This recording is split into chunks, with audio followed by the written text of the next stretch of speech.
Já estamos de volta com o Gazeta Entrevista.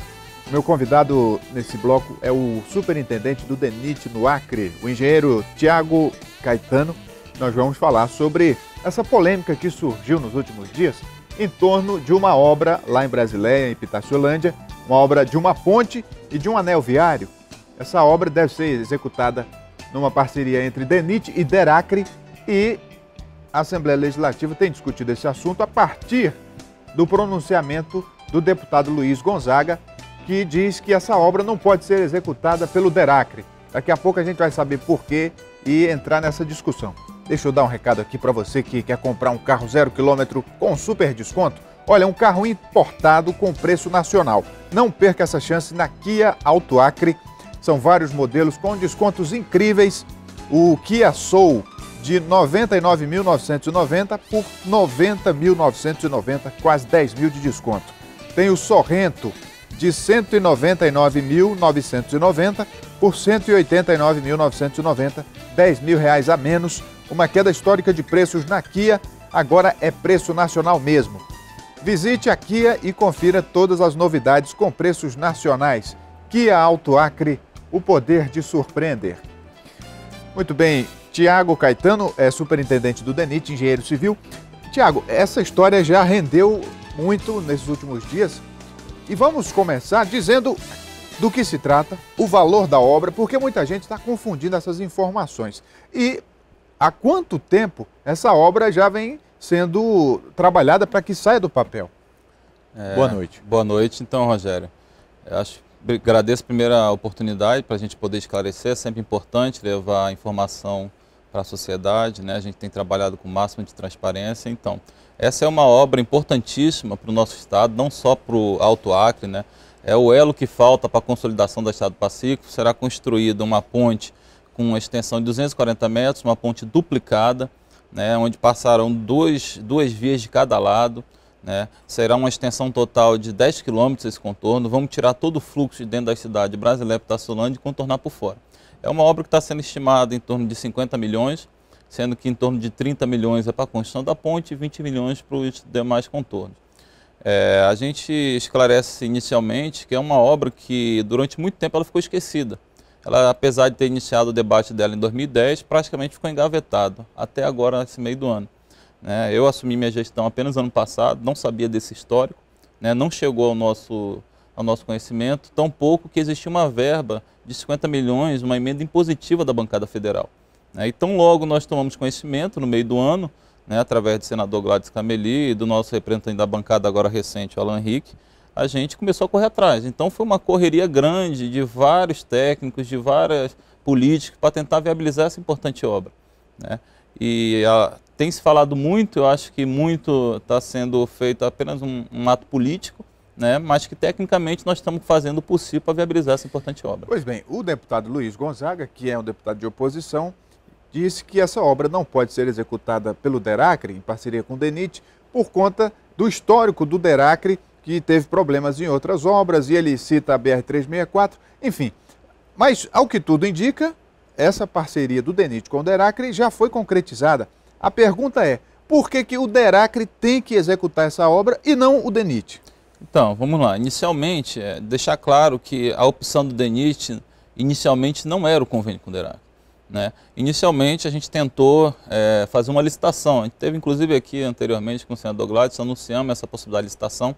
Quando a gente soube desse projeto e dessa emenda, que foi em meados de julho, imediatamente a gente iniciou todo o trâmite para ter o processo licitatório feito pelo DENIT. Mas para isso a gente teria que aproveitar o projeto do DERACRE. Então a gente entrou em contato com o governo, eles prontificou a fazer a doação, mas para a gente receber a doação desse projeto teria que ser feita uma série de ajustes, porque o projeto estava defasado em 2010. E a gente mandou essa nota técnica, essa série de ajustes para o DERACRE. Acontece que por N motivos, especialmente porque a empresa que elaborou o projeto é de São Paulo, desfez uma sociedade, teve uma série de problemas de comunicação, o DERACRE só conseguiu finalizar os ajustes agora no mês de outubro. Então, quando a gente recebeu, para evitar de perder o recurso, a gente fez uma reanálise. Fizemos um estudo histórico de todas as licitações que houve no DENIT, A modalidade a ser feita seria por RDC integrado. E o RDC integrado mais rápido a nível de DENIT nacional que foi feito durou 70 dias, sendo que a média era 140 dias. E nesse prazo eu não estou contando a audiência pública, a parte burocrática de tramitação no órgão, análise da procuradoria, uma série de situações que teriam que ocorrer. Então a gente estava fadado a iniciar o processo licitatório e terminar depois de dezembro. O que aconteceria com isso? O recurso de 50 milhões seria perdido, a gente voltaria para a União. A gente já considerou que é um absurdo, na época de crise dessa, a gente perder um recurso dele, o que fatalmente causaria a perca não só do recurso, mas da obra. Possivelmente ano que vem não teria esse mesmo recurso, né? Então a partir daí a gente analisou todas as possibilidades, um possível remanejamento para outras obras, só que não era possível remanejamento integral, foi apenas de em torno de 20 milhões que foi remanejado, e por fim, para viabilizar a obra, só sobrou a opção dos convênios, né? Inicialmente não foi só pensado o DERAC, foi pensado um convênio com as prefeituras, com o BEC, né? Mas as prefeituras, por estarem em transição, essa mudança agora de prefeito, a Prefeitura de Brasília Habitacionânia, não daria tempo, nem talvez tanto interesse deles correr atrás de documentação, né? A estrutura deles são menores que a do Estado, então fatalmente também não daria tempo.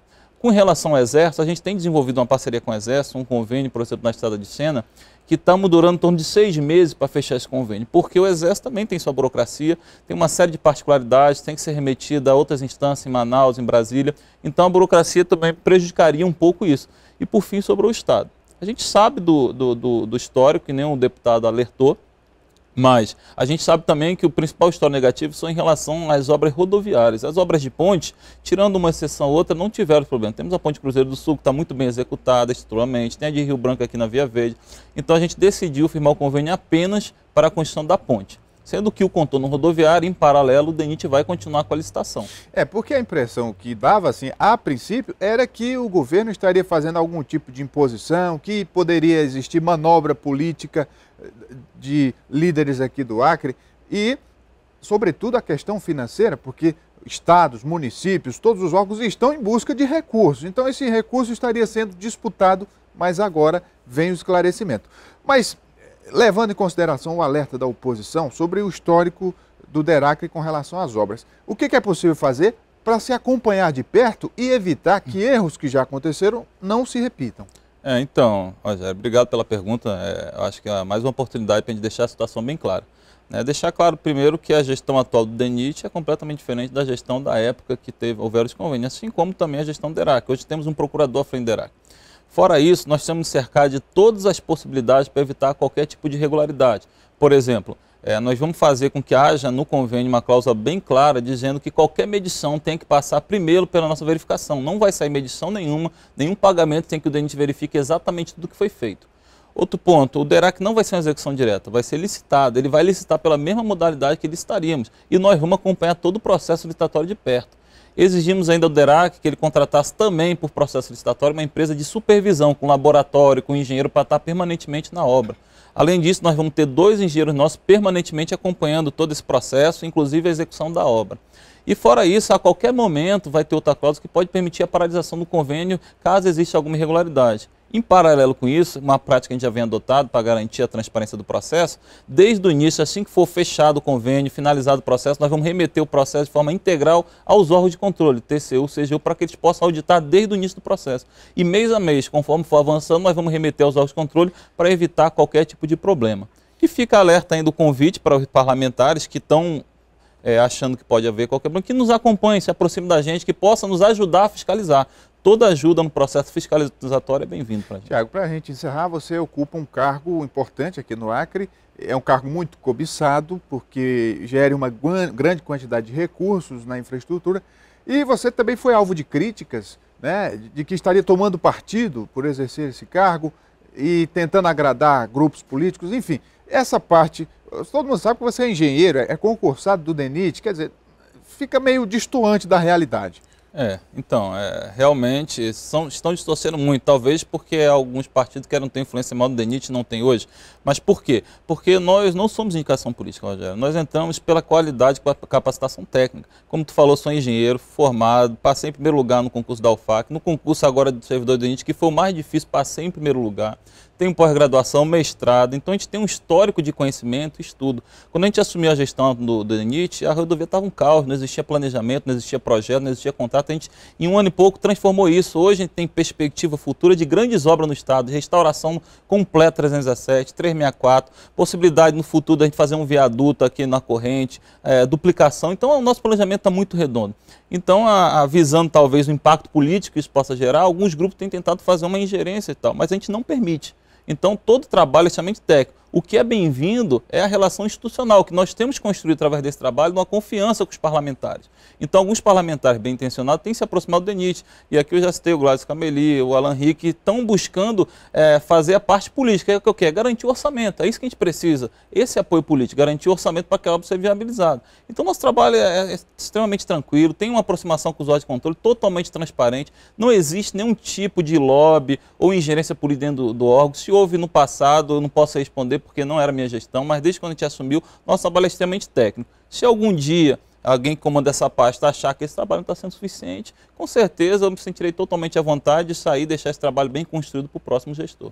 Muito bem, conversei aqui com o Tiago Caetano, superintendente do DENIT no Acre. Muito obrigado pela vinda. Vamos fazer o intervalo. Daqui a pouco o Gazeta Entrevista volta. É só um instante, não saia daí.